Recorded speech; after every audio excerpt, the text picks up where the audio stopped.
بسم الله والصلاة والسلام على رسول الله صلى الله عليه وسلم. أما بعد، إخواني السلام عليكم في فيديو جديد لطيور الحسون، ولكل هاوي ومربي يعشق هذا الطائر الجميل. اللهم بارك.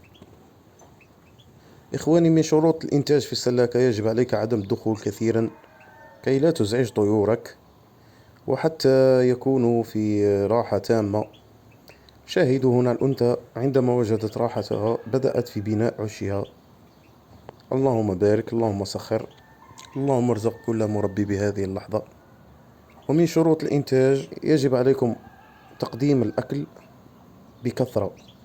يعني عندما تقدم الأكل قدم لهم بكمية 3 أيام أو 4 أيام لعدم الدخول مرة أخرى. وقدم الماء بكمية كبيرة.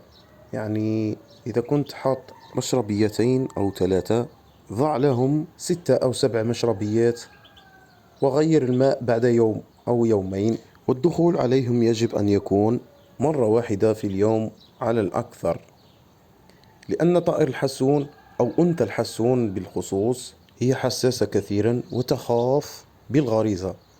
يعني قد تبني لك العش أو تهجره بسبب أنك أكثرت عليها الدخول والخروج وأخذتها. وقد تضع لك البيض وتحضنه، وعند الفقس قد تهجر فراخها ولا تقوم بتأكيلهم، وهذا يكون بسببك أنت، مما يحتم عليك تأكيلهم يدويا والتعب معهم. وإذ لم تراهم فقد يتسبب ذلك في موتهم لا محالة. كما أنصحك أخي بعدم مراقبة طيورك وعدم إزعاجهم. كما أتمنى لكم موسم إنتاج إن شاء الله جيد. اللهم ارزقنا جميعا يا رب. وهنا كما تلاحظون يا أصدقائي، الأنثى خرجت من العش وقامت بمطاردة أنثى أخرى جاهزة هي أيضا.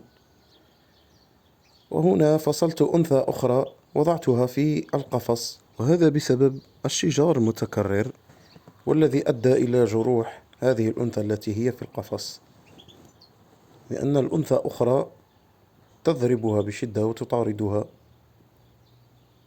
لاحظوا، ها هي في عشها تبني. هنا لم أرد إزعاجهم، كنت متخفيا ولم أريد التكلم ولا إحداث أي شيء حتى لا أخيفهم. كما أنصحكم إخواني المربيين بتقديم الحريق والتيفاف والشوك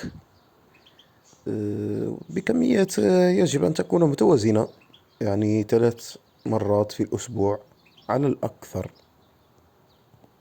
وهي من الأحسن مرتين في الأسبوع. يعني يوم الأحد ويوم الأربعاء، هذا أحسن برنامج لهم. لاحظوا هنا خروج الأنثى، ذهبت مباشرة إلى قفص الأنثى الأخرى التي فصلتها عنهم، وقامت بشجارها حتى تدخلت أنا وطردتها ووضعت عازل بينهم حتى لا تراها. وهذه النقطة هي نقطة سلبية في السلاكة، فقد لا تراهم وقد تقتل لك أنثى أخرى وتسبب لك خسارة، وهذا ما لا أتمناه لأحد. وشكرا لكم في فيديو آخر إخواني، حتى نتعلم ونستفيد مع بعض. والسلام عليكم ورحمة الله وتعالى وبركاته.